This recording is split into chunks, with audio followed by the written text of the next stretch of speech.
તો આજે આપણે ધોરણ 10 ના સ્ટાન્ડર્ડ મેથ્સના પેપરમાં જે પ્રશ્નો થોડા ટ્વિસ્ટેડ હતા, બાળકોને અઘરા લાગ્યા હતા, એ પ્રશ્નોની ચર્ચા અત્યારે કરવાના છે. તો એમાંના કેટલાક મેં પહેલાથી લખી રાખ્યા છે. તો એ પ્રશ્નોને કઈ રીતે સોલ્વ કરાય એના વિશે આપણે થોડું જોઈએ.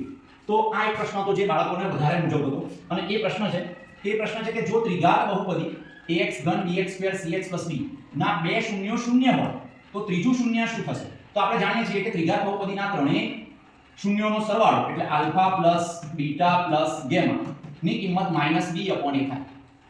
તો હવે આપણને ખબર છે કે બે શૂન્ય, કોઈ પણ બે શૂન્ય શૂન્ય લઈ લઈએ તો 0 + 0 + ગામા બરાબર -b/a.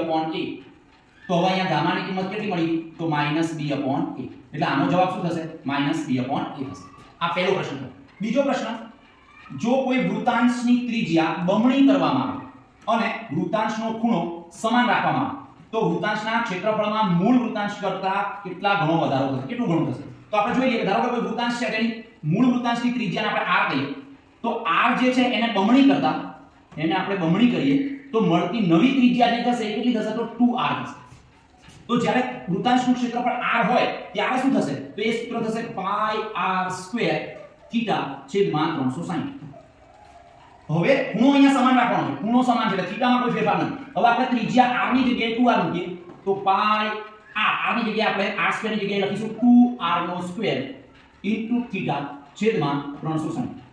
તો આ બનશે π4r² θ/360. તો અહીંયા તમે જોશો તો આ શું મળશે? તો ભાઈ 4 ગુણ્યા πr² θ/360. તો ક્ષેત્રફળ કેટલું ગણું થયું? તો 4 ગણું થયું. એટલે અહીં જવાબ આવશે 4 ગણું થાય. હવે અહીંયા જોઈએ તો આ એક સરસ પ્રશ્ન છે. એક લીંબુના 4 સમાન ભાગ કરવામાં આવે તો એક ભાગનું કુલ પૃષ્ઠફળ કેટલું થાય? તો આના માટે આપણી પાસે એક લીંબુ છે અને લીંબુની મદદથી આપણે આ સોલ્વ કરીએ. તો આપણી પાસે આ એક લીંબુ છે. માની લો કે લીંબુ છે, લીંબુના 4 ટુકડા કરેલા છે. તો લીંબુને આપણે ગોલક તરીકે સમજીએ કે લીંબુ શું છે? તો એક ગોલક છે. લીંબુ છે એક ગોલક. આપણે જાણીએ છીએ કે લીંબુ એક ગોલક છે. થોડું પકડાતું નથી. તો આ એક ગોલક છે લીંબુ. તો લીંબુને ગોલક તરીકે લઈએ તો એનું વક્ર સપાટીનું ક્ષેત્રફળ કેટલું થાય? તો કે ગોલકની વક્ર સપાટી તો એ થશે 4πr². પણ એના 4 ભાગ કરીએ તો 4 ભાગ કરતા જે મળશે શું થશે? તો કે એને ભાગ્યા 4 કરી દઈશું એટલે આ મળશે πr². તો આવો 4 ભાગ કરે એમાંનો એક ટુકડો લઈ લઈએ. 4 ભાગ કરતા 4 ભાગ પૈકીનો આ એક ટુકડો લઈ લઈએ તો આ થયો πr². આની જે આ વક્ર સપાટી છે πr². પરંતુ આની અંદર એક આ સપાટી અને બીજી એક આ સપાટી આ બંનેને કન્સિડર કરીએ તો આવી બે સપાટી ભેગી કરીએ તો શું થાય છે? તો એના બે ટુકડાને ધ્યાનમાં લઈએ. તો આવી બે સપાટી ભેગી કરતા તમે જોઈ શકો છો કે અહીંયા એક વર્તુળ બને છે. તો આ બે સપાટી, એક આ અને એક આ, એ બેને ભેગા કરી દઈએ તો આપણને એક વર્તુળ આકાર મળી જાય. આ વર્તુળ એટલે એનું ક્ષેત્રફળ એડ કરીએ તો એક વધારાનો πr² ઉમેરાય તો કુલ પૃષ્ઠફળ થઈ જશે આ 2πr². એટલે આ ક્વેશ્ચનનો જવાબ આવશે 2πr². બરાબર છે? તો આ લીંબુની મદદથી સરસ મોટા ભાગમાં આ તો ખબર પડી ગઈ, પણ જે આ બે સપાટી ઉમેરવાની હતી, એક આ બાજુની સપાટી અને એક આ બાજુની સપાટી, તો આ બંને સપાટી ભેગી કરો તમે તો એક વર્તુળ બને છે, એક સર્કલ બને છે. એટલે સર્કલનું ક્ષેત્રફળ થાય πr². તો એના આધારે આનો જવાબ આવશે 4πr².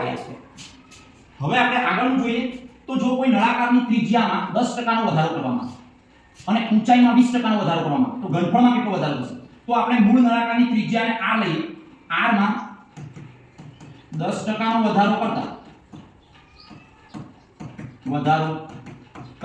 જે ત્રિજ્યા મળશે એ કેટલી મળશે? તો કે ભાઈ મૂળ r એની અંદર 10% r એડ કરો તો ઇઝ ઇક્વલ ટુ આનો જવાબ આવશે r પ્લસ આ થશે 10r ડિવાઇડેડ બાય 100.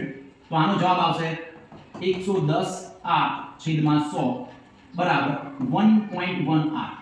તેવી જ રીતે જો h ની અંદર એટલે કે ઊંચાઈમાં 20% નો વધારો કરતા જે મળશે એ કેટલી મળશે? તો કે ભાઈ 20% નો વધારો કરીએ તો આપણને મળશે h પ્લસ 20% h બરાબર h વત્તા 20h/100. એટલે આ થશે 100 + 20 એટલે 120h/100. તો બરાબર આનો જવાબ આવશે 1.2h. તો આ 1.2h આનો આન્સર આવશે. હવે આ બંનેને આપણે મૂળ ઘનફળમાં મૂકીને ગણતરી કરીએ તો શું મળે એ જોઈએ. તો એના માટે આપણે જોઈએ કે આ થઈ ગયું છે, આને આપણે કાઢી નાખીએ.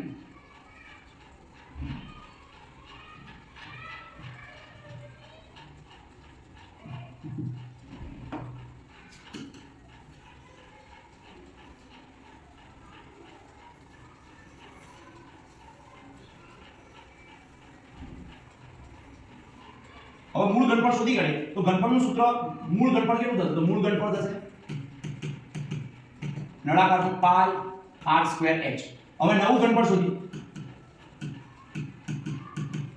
તો બરાબર પાઈ ને તો પાઈ રાખીશું, r ની જગ્યાએ લખીશું 1.1r એનો સ્ક્વેર ઇન્ટુ 1.2h બરાબર પાઈ.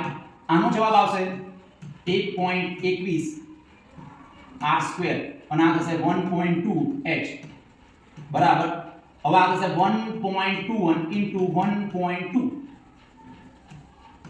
Into pi r square h. આ બંનેનો ગુણાકાર જોઈ લઈએ તો 1.21 અને 1.2 તો આ થશે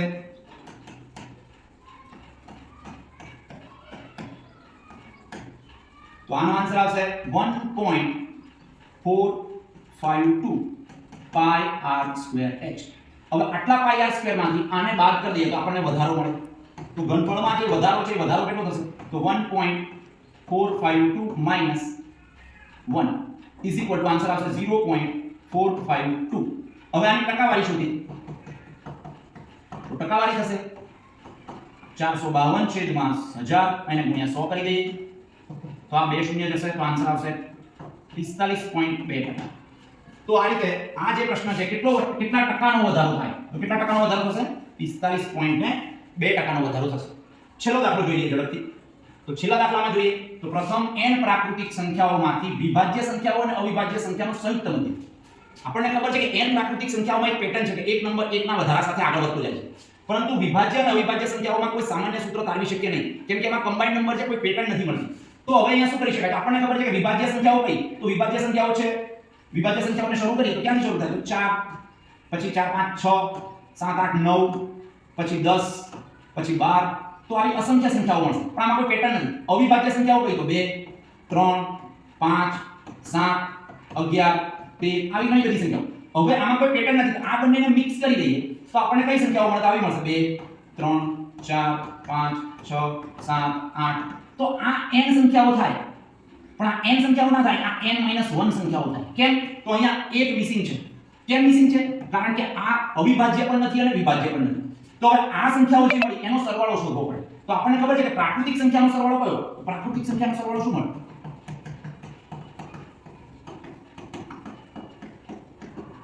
તો એનો સરવાળો મળશે n * n + 1/2.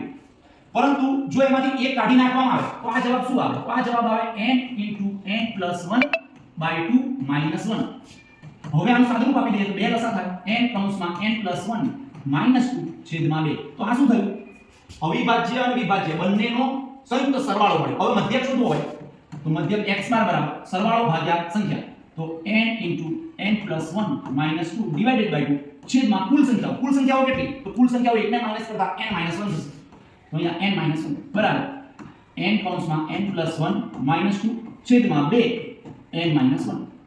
આને સાદુરૂપ આપી દઈએ n² + n - 2 n - 1. હવે આના અવિભાજ્ય આના અવયવો પાડી દઈએ આપણે તો અવયવો કયો મળે આપણને? તો આના અવયવ મળશે n + 2 અને n - 1 divided by 2 n - 1. n - 1 cancel થશે તો આનો આન્સર આવશે n + 2 ડિવાઇડેડ બાય 2. તો આ જે જવાબ છે એ આનો કુલ મધ્યક થશે n + 2 ડિવાઇડેડ બાય 2. તો મુખ્યત્વે આ ચાર દાખલાઓ હતા. આ ચાર દાખલાઓમાં મોટાભાગના બાળકોને તકલીફ પડી હતી, થોડા લેન્થી છે, પરંતુ આનું સોલ્યુશન આ રીતે આપણે આપી શકીએ. આશા રાખું છું બધાને ખૂબ સારી રીતે સમજ પડી હશે. અને આ પ્રકારના દાખલાઓમાં મોટાભાગે કન્સેપ્ટનો ઉપયોગ થાય છે. ઉદાહરણ તરીકે અહીંયા કયો કન્સેપ્ટ વપરાય? તો વિભાજ્ય સંખ્યાઓ કોને કહેવાય ખ્યાલ હોવો જોઈએ, અવિભાજ્ય સંખ્યાઓ કોને કહેવાય ખ્યાલ હોવો જોઈએ. અને આ બંને લેતા એક મુખ્યત્વે આ કે એક એ વિભાજ્ય પણ નથી અવિભાજ્ય નથી એ ખ્યાલ હોય તો તમે આના તરફ જઈ શકો, આ મળે તમને, અને નીચે કુલ સંખ્યાઓને ભાગી શકો તો તમે આનો જવાબ મેળવી શકો. Thank you.